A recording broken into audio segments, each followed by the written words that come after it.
A few years ago, reading a book for an hour wasn't unusual. Today, many people struggle to read a single page without reaching for their phone. Not because they're lazy, not because they're less intelligent, and not because they suddenly lost their discipline. Something changed, and it didn't happen by accident. Imagine sitting down to do one important thing. Maybe it's work, maybe it's studying, maybe it's finally starting that project you've been thinking about for weeks. You open your laptop, you take a breath, you begin, then your phone lights up. A notification, a message, a recommendation, a video. Nothing urgent, nothing important. But somehow 40 minutes disappear. And before you've made any real progress, your attention is already exhausted. This experience has become so common that most people barely question it anymore.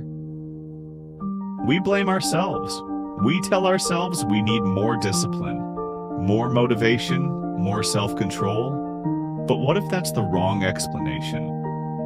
What if the problem isn't you? What if you've simply adapted to an environment that was never designed for focus in the first place? For most of human history, attention wasn't something corporations competed for. Today, it is one of the most valuable resources on Earth. Entire industries are built around capturing it, keeping it, monetizing it. Every notification, every autoplay feature, every recommendation, every infinite feed exists for one purpose: to keep you engaged a little longer. Because in the modern economy, attention is currency, and the competition for it is relentless. We no longer live in an information age. We live in an attention age. Information is everywhere. Attention is scarce, and scarcity creates value. That's why some of the most powerful companies in history are no longer competing for your money first. They're competing for your focus, your time, your awareness, your attention. Because once they have those things, everything else follows. Most people think they have an attention problem. In reality, they have an environment problem. Imagine walking into a casino.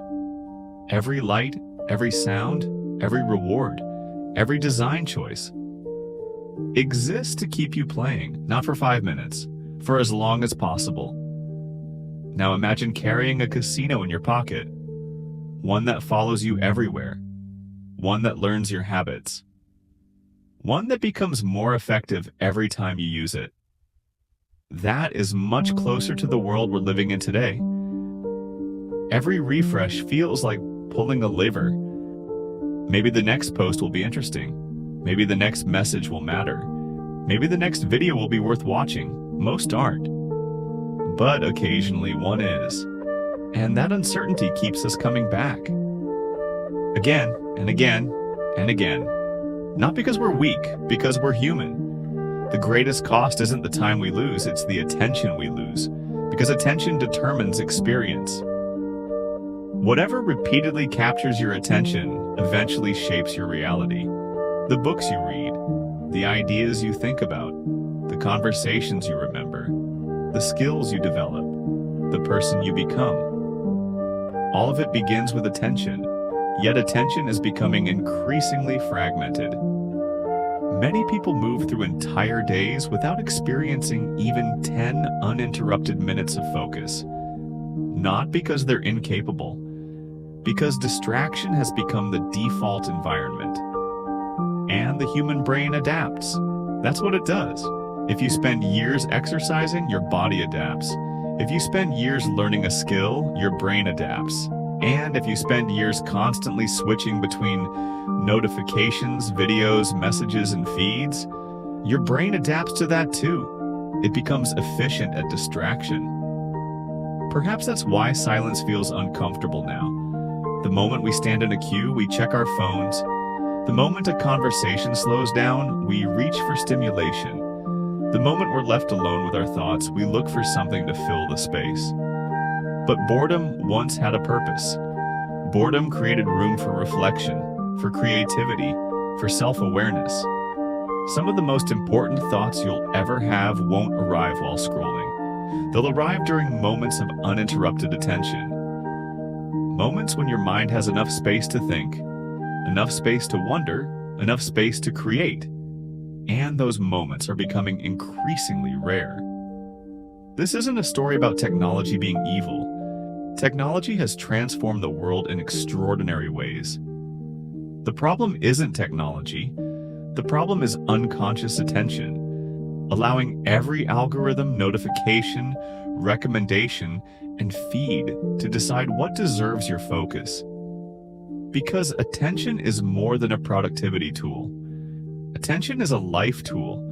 What you repeatedly pay attention to eventually becomes your life. Which means the battle for attention isn't happening on your screen. It's happening in your habits, in the small decisions nobody sees, the decision to stay present, the decision to finish the chapter, the decision to sit with discomfort, the decision to focus, one moment at a time. Most people believe their attention is broken, but your brain is doing exactly what brains are designed to do. It is adapting. The question isn't whether your attention can return. It can. The question is, what are you teaching it to adapt to? Because every day, thousands of things compete for your attention. Most of them don't deserve it. Attention is not just what you focus on. Attention is what you become. And in a world fighting for your attention every second of every day, protecting it may be one of the most important skills you'll ever learn.